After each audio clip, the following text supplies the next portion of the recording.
So cross-marketing. So this is another thing, and this is really good for people who already have a business up and running. And this is a really cost-effective way of actually marketing your business. There are a lot of businesses that do this. They've been doing this for a long time. So let's say, for example, I mean, I have a baby brand, and let's say you have a baby brand, and we both in the same niche. We can both look at our customer avatars and see, yeah, it's very, very close, or they're almost the same. Then what we can do is we can actually cross market our products. So we have a baby brand for a list of 23,000 people. Let's say you have a particular product that's in the baby niche. Well, we can actually market your particular baby product to our list, right? And vice versa if you have a list. Now, if you don't have a list, it would just need to be a different deal. Not sure if you guys know, but there's something called solo ads. It's also, I mean, that's kind of the terminology they use for it. We can call it email marketing if you want, where you could actually run your product through an email list of that same niche to make sales. So we'll also be looking at those particular options. Now, those options are for people that actually have a product or a brand. So if you're in a particular niche, you could register that. So you could say, hey, I'm in the outdoor niche, and you don't need to say exactly what product you sell until you agree with that person whether or not you want to do the cross marketing. But you could say I'm in the health niche, or I'm in a gym niche, or I'm in a boxing niche, whatever it is. And then once we actually find a match, you can speak with that other member and see whether or not you want to do a cross marketing deal, right? So you can actually cross market your products. I think it's a really great way of marketing, because you're essentially it's not really costing you anything, right? To actually do that using each other's actual lists. So it's a good way of doing it. I know I've done it in the past with solo ads, where you could contact someone that has an email list, like a blogger, for example.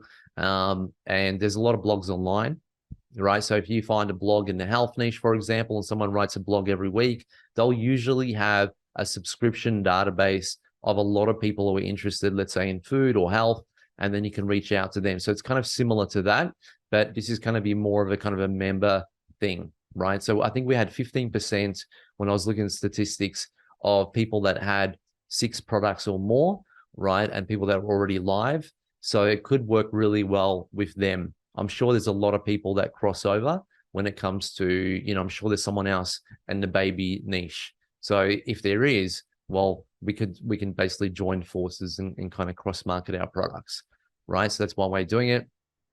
I know we receive, or Nina receives a box from what's it called?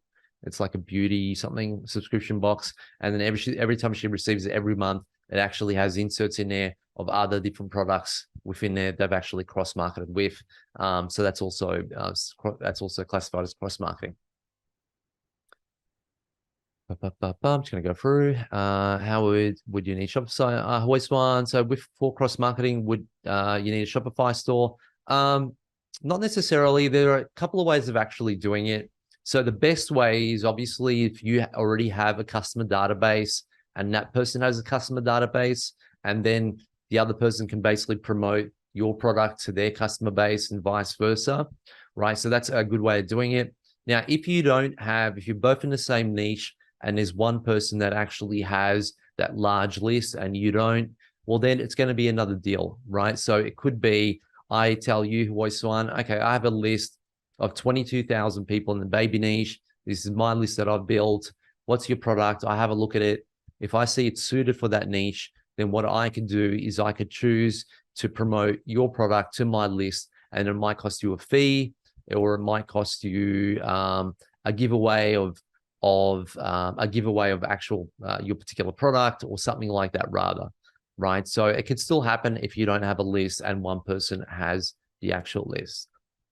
Hey there, this is Neil-Asher from the Aussie Online Entrepreneurs. I want to say a big thank you for watching this video. That video actually was from the regular Monday night Q&A session, excuse me, that I have with the members of the Aussie online entrepreneurs. Over 2,500 of us now, and growing, by the way. We're the fastest growing community of e-commerce entrepreneurs right here in Australia, with sales, by the way, of over $50 million. Now, if you'd like to find out more about what we do at the Aussie Online Entrepreneurs and get yourself off there and come and join us, all you need to do is go to www.aussieonlineentrepreneurs.com.au. AussieOnlineEntrepreneurs.com.au. The link for that, by the way, is underneath this video, and I will welcome you with open arms and look forward to seeing you in the next video. Till then, have a good one. Bye.